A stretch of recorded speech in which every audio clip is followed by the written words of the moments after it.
Hello ladies and gentlemen and welcome back to Fallen London. Today we are going to be having a look at September's exceptional story, Homecoming. But before I begin, as always, I'd like to remind people that if they want to play this themselves, go ahead and do it. Support Failbetter, become an exceptional friend, you get access to the House of Chimes, an expanded opportunity deck, you get 10 instead of 6, and a second candle, so twice as many actions, which is wonderful if you enjoy this game. But let's start off the story with a rash of sunburn. Burned faces slide in and out of view as you wander amongst the honey takers of Hollow Street. It is as if they're sunburned, but the rash is orange, and besides, such a thing would be impossible. The afflicted cluster around the Oneria Honey Den, a converted church whose steeple rises high above its ramshackle neighbours. Sunburn in a city that is completely in the depths of the Neath seems kind of weird, especially since I'm pretty sure sun kills people from the Neath. Or do they have to die once first? I don't know, there's some lore about that somewhere. But let's inquire within about this sunburn. Perhaps you wish to embroil yourself in Vale Garden's latest device. Perhaps you are merely curious. The Oneria's patrons recline on upholstered pews beneath the nave's vaulted ceiling, a far cry from the threadbare couches of Vale Garden's less salubrious honey dens. Parabolan linen drapes line the altar, glistening like sunlight on water. An obsequious attendant glides down from the pulpit to greet you. She smiles inscrutably as you ask how its patrons acquired sunburn. "A trick of the lamplight," she says, pressing a red leather menu into your hand. "Now, won't you sample our honey? We have the most exclusive selection in London." A trick of the lamplight. Many things have been described as a trick of the lamplight. The obsequious attendant is clearly unwilling to discuss the orange sunburn. You'll need to gain her trust if you are to learn why the Orenia's patrons suffer from it. "That's our friend Isery. We haven't met him here in Fallen London, but if you watch my Sunless Seas series, he is the man who is like the king of... well, no, not the king. He's under the king, but he's quite high up in the people who run Red Honey off of Catspore Island, I believe it's called, something like that. But obviously I don't know him, so I can't use that. But I could reassure her that you will not betray Oneria's secrets.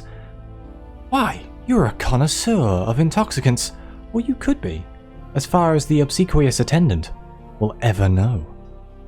Or we can offer one of our secrets in exchange for hers, but let's just go with the whole reassuring thing. I like being persuasive. You spin a vivid tale of your misadventures with an imaginary intoxicant. So specific are your invented details of the substance's preparation and effects that the obsequious attendant is too embarrassed to admit she has never heard of it. Instead, she offers you a sugar-dusted solace fruit to nibble while she answers your question. "Those faces are not burned at the Oneria. I cannot tell you more, but you may be a suitable candidate for..." She glances up at the vaulted ceiling. "Well, it's not my place to explain. Speak to the hotelier in the belfry."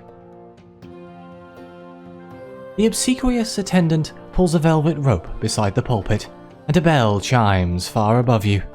She waits for a moment, then leads you to the altar, sweeping aside the parabola linen curtain to reveal a stone staircase. The hotelier is expecting you. The interview will be brief, but you will not be able to leave once it starts. Okay, well, we'll be fine. Rich carpet muffles your footsteps as you climb the spiral staircase. The steeple is even taller than it appeared from the street, and your thighs are burning by the time you reach the belfry door. No sooner have you rapped the brass knocker than the door swings open to reveal a shapeless apparition swathed in opulent fabrics. A shrill voice emanates from within the bundle. "Well, don't keep me waiting. I have things to do. Important things." The enshrouded hotelier stands at the centre of the octagonal belfry. its body insulated from the cold cavern air by layers of sumptuous fabric. Behind it is a cushioned chaise, and is that a music box?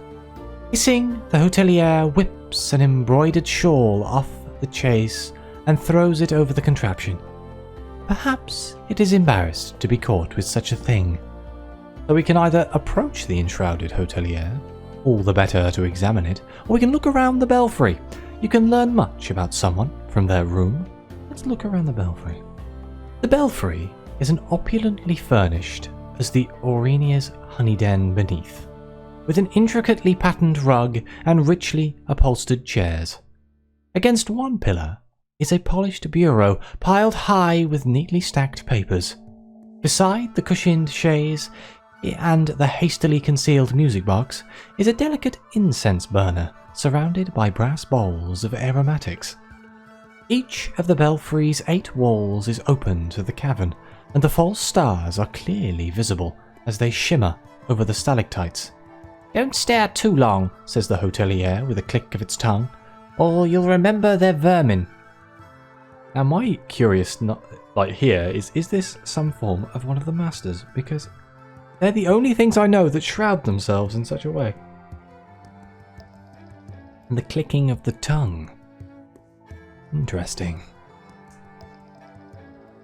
So let's approach the enshrouded hotelier, all the better to examine it.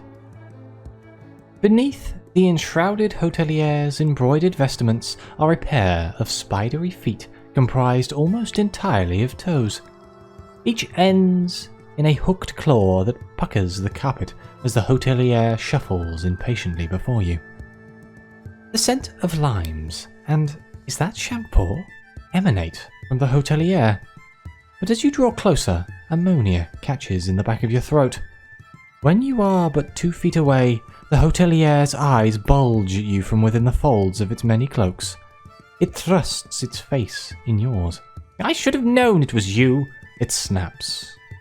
Okay. Well, let's ask the hotelier how people have been getting sunburnt. You did come here to find out. "I wish you'd said that instead of gawping," the enshrouded hotelier tuts. "I'm very busy. You'll have your answer if you assist me first. I manage many ventures. Very risky, very demanding. My latest is a retreat. Highly exclusive, but free. Instead of money, you must provide me with a report upon your return." It scrabbles over to the bureau to retrieve a pen. "First, I must ensure you are trustworthy. This is a sensitive time. There are others, one in particular, who would not wish me to succeed. I must be able to trust you. If you wish to stay at my hotel, you must answer 2 questions," chitters the enshrouded hotelier. "Not only must I weed out the untrustworthy, but I must understand you if I am to make use of your report. I have 2 questions." It nibbles at its already well-chewed pen. "First, what is home to you?" Ooh, okay, so is home a place? Perhaps the house where you were raised? Perhaps the one where you were happiest? A person? Home is wherever they are, or were. Or a feeling? It is invoked by music, sense, or qualities of light. I'm going to go with place. As you recount your memories of the place, you recall things that you've not thought of in years. The curios on the mantelpiece, the comforting rattle of the pipes, the way faces appeared in the abstract swirls of the wallpaper if you looked at them long enough. With every detail you describe, the image in your mind grows more vivid, and you feel as if you were really there, safe and warm. Things are so simple here, so... "That's enough," sniffed the enshrouded hotelier, wrenching you back to the belfry. The warmth in your heart calcifies into a palpable ache. The enshrouded hotelier scrutinizes you from beneath its many cloaks. "Tell me when you last felt at home," it says. The request sounds like a challenge. Okay, so we have why at your lodgings, of course. An odd question, but you humour the hotelier. Oh, you have not felt at home for a long time, thinking of it causes you pain, or you have never truly felt at home. Perhaps you have never been able to. Perhaps you have never let yourself. Perhaps it has never mattered. My lodgings, of course, yes, my wonderful room in the Royal Bethlehem. You wouldn't believe how much honey I had to go to get that. Envy, perhaps. Why did you not come from your lodgings? Says the enshrouded hotelier irritably. You cannot feel at home unless surrounded by the things that formed you, looking out upon the view that made you understand your place. It twists its pen between two agitated claws. Well, maybe a simple creature can. How nice for you. Simple? Who you calling simple? You are a good enough subject, says the enshrouded hotelier. Though the standard has been low, overall. Perhaps I expect too much from the Neath. It throws down its pen. My retreat is called the Nostos Hotel. Spend some time there and you'll find out where those burns come from. Tell no one about the hotel and report back to me afterwards. My phaeton will take you there now. Okay. Why have I got a horrible feeling this is going to have something to do with the parabola? Just a feeling I've got. Oh well, let's accept the offer. The enshrouded hotelier's phaeton will take you directly to the Nostos Hotel. The enshrouded hotelier waves a silk-clad appendage at the belfry door and turns back to its papers. You descend the belfry's carpeted stairs and push aside the glistening parabola linen curtains. The obsequious attendant greets you at the altar and leads you back up the aisle, past the pews of reclined honey-takers, to the door. Sure enough, the enshrouded hotelier's armoured phaeton awaits you on the cobbles. It takes a circuitous route to the Nostos Hotel, and you arrive disoriented. I guess that's to make sure that we can't just make our own way home. You step out of the enshrouded hotelier's armoured phaeton at the gates of the Nostos Hotel. A hulking villa set within manicured gardens. The facade is delicately embellished, but the building's proportions are wrong, as if it has been assembled from pieces stolen from other buildings. A small boy greets you at the door, introducing himself as the maitre d'. I am delighted to welcome you to the Nostos Hotel, my lady, he says grandly. I admit that wasn't a very young boy's voice, but I can't really do them. In fact, most of my voices sound exactly the same anyway. Okay, so let's follow the precocious maitre d' inside of the Nostos Hotel. A soft orange glow emanates from within. You will be unable to leave for some time. The light within the Nostos Hotel is a soft orange, though there is no visible light source. In contrast to its embellished facade, the interior walls of the hotel are plainly decorated, clad only in thick, black fabric. The precocious maitre d' leads you to the lobby, where he clambers onto a box to write your details in the ledger splayed open upon the desk. The book is larger than he is, so time spent in the Nostos Hotel will expose you to its effects. Got a bad feeling about this. Okay, so we've read that bit at the top. Let's examine the fabric-covered walls, because how... It's obviously some sort of light blocker, right?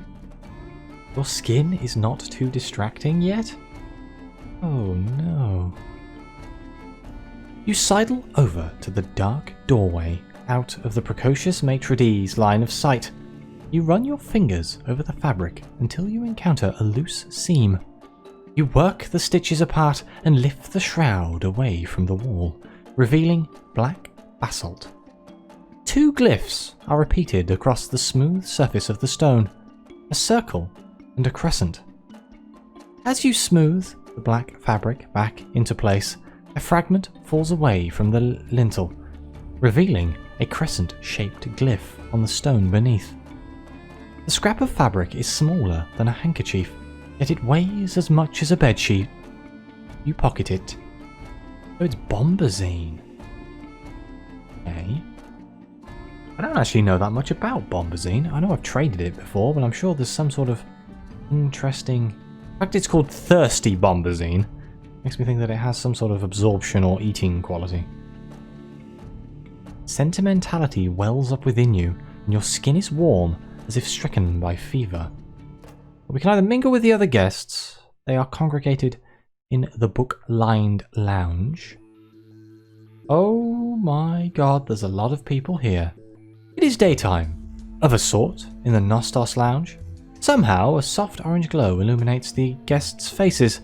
The walls are lined with books, but the floors and ceilings are shrouded in thick black fabric.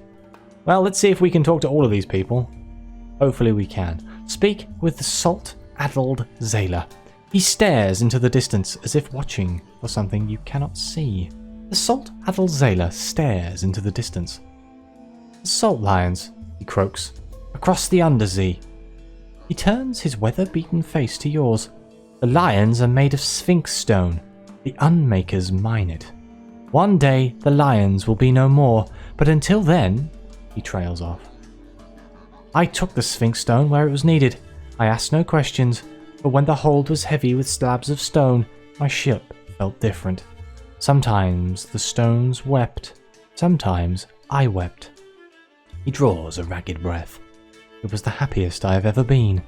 This is getting a little close to home here. I know about the Sphinx Stone because I, in sunless seas, transported the stuff. And it was black basalt, so maybe that has got something to do with the black basalt walls. Okay.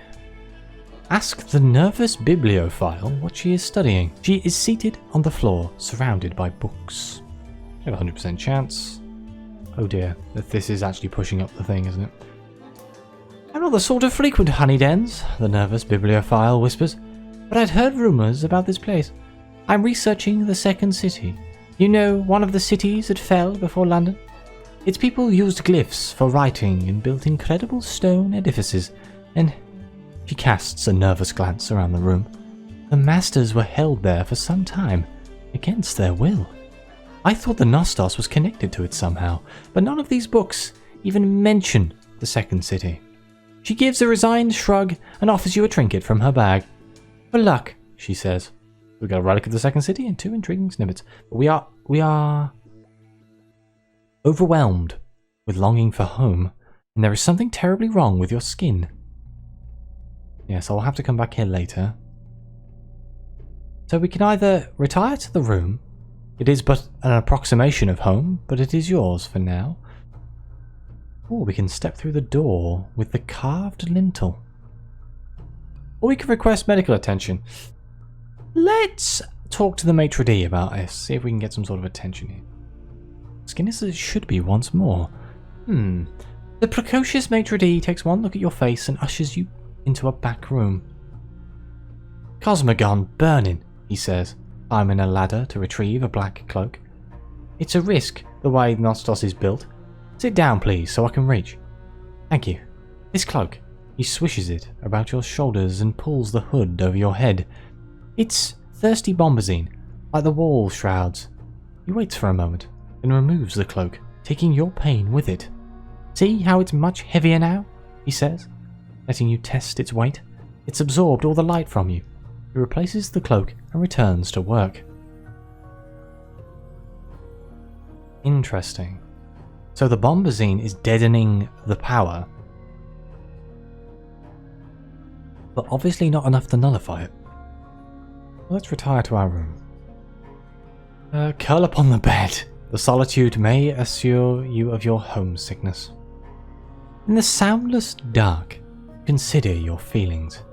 They are not your own in this place. It is as if the Nostos is saturated with nostalgia, and in being within its walls, you have absorbed the sensation, growing heavy with longing for a time you will never see again. Little by little, you force your mind to regain control of your emotions. By the time you have extradited yourself from the bed, your homesickness has abated. Next time you feel homesick, it might be interesting to visit your room at night. Okay.